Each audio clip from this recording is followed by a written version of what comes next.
Hello guys, welcome back to a new vlog of living in Kolkata diary. তো আজকে চলে এসেছি একটা স্পেশাল জায়গায়। আজকে আমাদের একটা স্পেশাল দিনও বটে, তাই একটা স্পেশাল জায়গায় চলে এসেছি ঘুরতে। আর ঘোরার পাশাপাশি কোথায় এসেছি সেটা জানার জন্য কিন্তু অবশ্যই তোমাদেরকে আমাদের সাথে ব্লগটা পুরো দেখতে হবে, তবেই তোমরা জানতে পারবে কলকাতার মধ্যেরই একটা খুব সুন্দর জায়গার সন্ধান দেবো আজকে তোমাদের। চলো তাহলে সাথে থাকো, ব্লগটা দেখতে থাকো। আমাদের আজকের গন্তব্যস্থল ছিল Howrah rail museum. Howrah new complex থেকে মাত্র 5 থেকে 6 মিনিটের হাঁটাপথ অতিক্রম করলেই পৌঁছে যাবে এই জায়গাটিতে পৌঁছে যাওয়ার সাথে সাথে তোমরা পৌঁছে যাবে ইতিহাসের পাতায়, কারণ এখানে গেলে নস্টালজিকতা এবং ইতিহাস দুটোই তোমাদেরকে ছুঁয়ে নেবে। পুরনো দিনের ট্রেনের চাকা, ট্রেনের কামরা কেমন ছিল তখনকার দিনের এসির কামরাগুলো, সমস্ত কিছু ডিটেলস যদি জানতে চাও তাহলে শীতের দিনের 2 থেকে 2.5 ঘন্টা মাত্র সময় হাতে নিয়ে বেরিয়ে পড়ো যে কোনো দিন, সোম থেকে রবি, সকাল 8টা থেকে সন্ধে 8টার মধ্যে এই জায়গাটির উদ্দেশ্যে।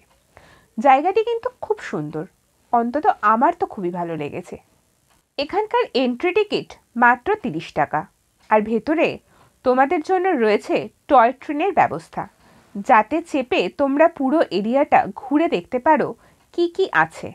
হ্যাঁ, টয় ট্রেন কিন্তু যেখান থেকে শুরু হচ্ছে একটা পাক ঘুরে এসে আবার সেখানেই থামবে, মাঝখানে কোথাও থামবে না, যেরকমটা হয়ে থাকে আর কি। আর এই টয় ট্রেনেরও ভাড়া মাত্র 30 টাকা। তবে এখানকার এন্ট্রি ফি এবং টয় ট্রেনের ভাড়া 5 বছর অবধি বাচ্চাদের জন্য সম্পূর্ণ ফ্রি।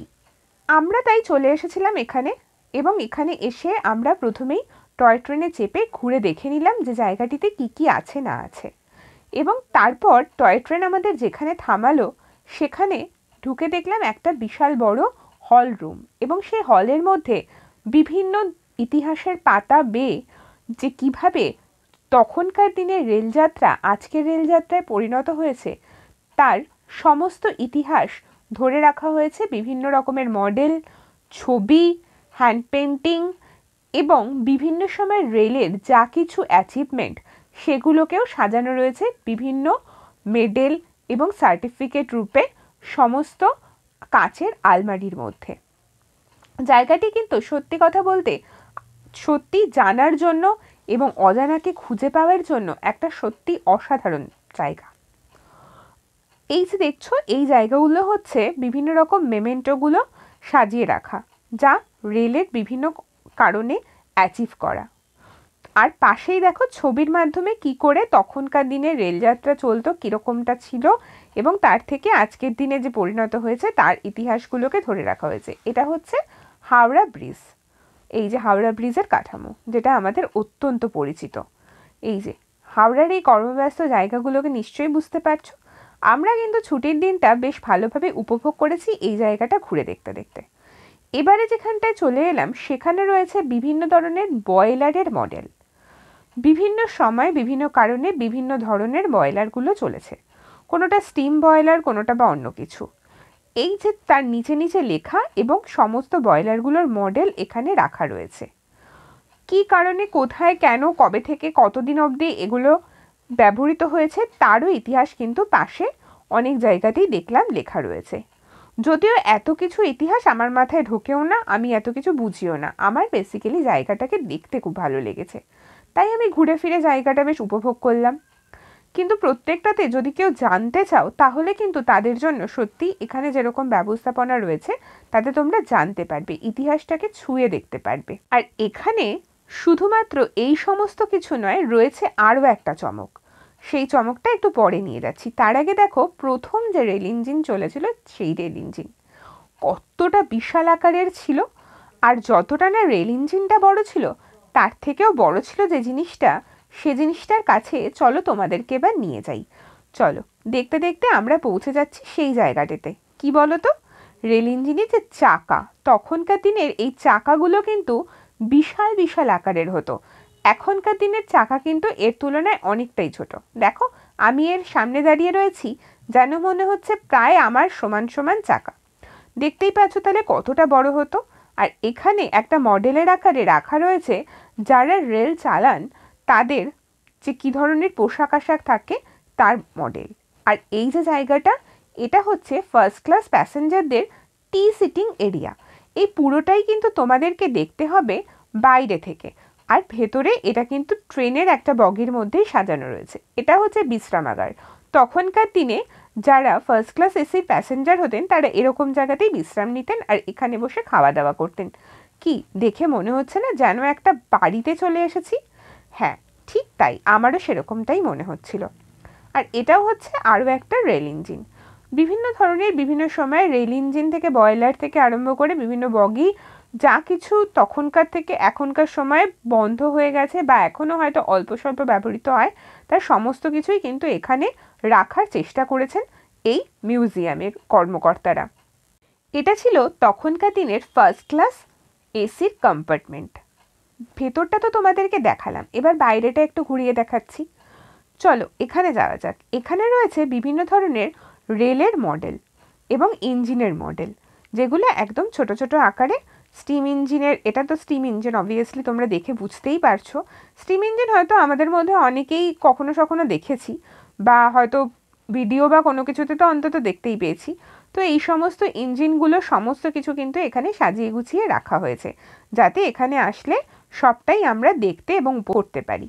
আর সব থেকে ভালো লাগছে এই যে নিচে নিচে লেখাগুলো, কারণ জানতে চাইলে তো অনেক কিছু জানা হয় না। এখানে এই লেখাগুলো থাকার জন্যে আমরা কিন্তু সবটাই শুধু দেখে উপভোগ করছি না, জানতেও পারছি। বুঝতে পারছো তাহলে কতটা সুন্দর এই জায়গাটা? তোমরা কিন্তু এই শীতের মরশুমে যে কোনো একটা দিন হাতে একটু 2 থেকে 2.5 ঘন্টা সময় নিয়ে এই জায়গাটি ঘুরে আসো। কথা দিচ্ছি তোমরা কিন্তু সত্যি উপভোগ করবে। জায়গাটি কিন্তু সত্যি উপভোগ করার মতো। আর এখানে যাতায়াতটাও কিন্তু খুব সুবিধাজনক, যেহেতু হাওড়া স্টেশনে আসা দূর কিংবা কাছের কোনো মানুষের পক্ষে খুব একটা কষ্টসাধ্য নয়, কারণ বিভিন্ন ট্রেন বাস সমস্ত দিক থেকেই আসছে। তাতে চেপে যে কোনো একটা দিন চলে আসো এবং সেখান থেকে পৌঁছে গেলে 5 থেকে 6 মিনিট হাঁটা পথ অতিক্রম করলেই এখানে পৌঁছে যাবে। এটাও কিন্তু একটা রেল ইঞ্জিন। এটা বোধহয় খুব সম্ভবত সব থেকে ছোট রেল ইঞ্জিন। তো এই যে সমস্ত জিনিসগুলো আমরা দেখছিলাম, মাম্মাও কিন্তু তার পাশাপাশি বেশ উপভোগ করছিল আর চেষ্টা করছিল পাপার হাতটা ছাড়িয়ে কি করে দৌড়ে ছুটে সবটা দেখা যায়। আর এখানে দেখো তখনকার দিনের কুলিদের যে মডেল এবং তখনকার দিনের যারা টিটি ছিলেন তাদের মডেল, এবং যারা হচ্ছে ট্র্যাকম্যান ছিলেন তাদের সমস্ত কিন্তু মডেলের আকারে। ইনি হচ্ছেন যারা হচ্ছে ওই বাঁশি বাজিয়ে লাইনটা ক্লিয়ার করে, তাদের কি বলে আমি এই মুহূর্তে ভুলে গেছি। যাই হোক, সবটা ঘুরে দেখতে দেখতে দেখলাম যে আরও কিছু নতুন প্যাসেঞ্জার নিয়ে টয় ট্রেন চলছে দিব্যি সুন্দর রাস্তা ধরে। বেশ কিন্তু ভালো লাগছে জায়গাটা। আর এই যে এইটা হচ্ছে সব থেকে ছোট ইঞ্জিন, ওটা নয়, আমি একটু ভুল বলছিলাম, এটা সব থেকে ছোট্ট ইঞ্জিন। কোথায় কবে থেকে চলেছিল সেটারও ইতিহাস পাশে রয়েছে। আর এটা হচ্ছে মেট্রো রেল। তোমরা নিশ্চয়ই এই মেট্রো রেলের সাথে অনেকেই পরিচিত, বা অনেকে হয়তো এটাকে দেখোনি। যাই হোক না কেন, এই মেট্রো রেল কিন্তু আগে প্রথম মেট্রো রেল কিন্তু এটাই চালানো হতো। আর এটা হচ্ছে আরেকটি ট্রেনের বগি বা কামরা বলতে পারো। তো এই জায়গাটা থেকে এগিয়ে আরেকটু ঘুরে দেখি যে কি কি আছে। পাশে একটা ক্রেনের মতন কিছু দেখতে পাচ্ছি, চলো একটু ওই দিকটায় যাওয়া যাক। আর দেখতে দেখতে তোমাদেরকে দেখিয়ে দিই যে মেট্রো রেলের নিচের পোর্শন থেকে উপরের পোর্শনগুলো কীরকম ধরনের ছিল বা কী ছিল। এই যে আমরা ক্রেন দেখার আগে চলে এসেছি একটা বাস দেখতে। এটা হচ্ছে রেল বাস। এটা রেলের মতনই একটা ট্র্যাকের ওপর দিয়ে চলতো। আর এইটা হচ্ছে যেটা চিতপুর বা চক্র রেল, যেটা আমরা পরিচিত খুবই, এবং আমার তো শ্বশুরবাড়ির একদমই কাছে সেই চক্র রেলের প্রথম কামরা। আর এটা হচ্ছে একটা ক্রেন। এই ক্রেনটা কিন্তু বেশ বিশাল আকৃতি। ঘোরাঘুরি পর্ব মোটামুটিভাবে শেষ। এবার আমাদের বেশ খিদে পাচ্ছিল, তাই ভাবছিলাম কি করা যায়। আর ভাবতে ভাবতে উপায় মিলে গেল। ভেতরেই তো রয়েছে ট্রেনের কামরার আদলে তৈরি একটা রেস্টুরেন্ট। আচ্ছা, বলতে ভুলেই গেছিলাম, এখানে 2টো রেস্টুরেন্ট রয়েছে, একটা বাইরে যেটা বন্দে ভারত স্টাইলে, আর একটা ভেতরে যেটা সম্পূর্ণ একটা রেলের কামরার আদলে। আমরা ভেতরেরটাতেই গেলাম। আর এখানে এসে আমার থেকে বেশি আমার মেয়েই খাবার চুজ করতে দেখো ব্যস্ত হয়ে পড়েছে। তাই তার কথা মাথায় রেখেই চিকেন স্যান্ডউইচ অর্ডার করলাম। 150 টাকা চিকেন স্যান্ডউইচের প্লেটে 4 পিস চিকেন স্যান্ডউইচ ছিল। আর সেই চিকেন স্যান্ডউইচ বেশ উপভোগ করেই খেলাম, কারণ টেস্টটা ছিল দারুণ।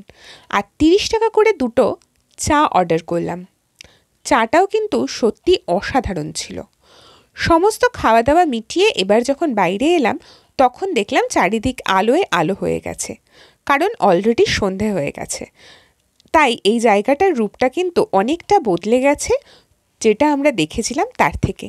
কারণ একটা লাইটিং অবস্থার কোনো জায়গা আর উইদাউট লাইটিংয়ে একটা ন্যাচারাল আলোর একটা জায়গা, দুটো তো তফাৎ আছে, তাই না? তাহলে আর দেরি কিসের? তোমরাও ঝটপট এই জায়গাটা থেকে ঘুরে আসো আর আমাদের চ্যানেলটা দেখতে থাকো।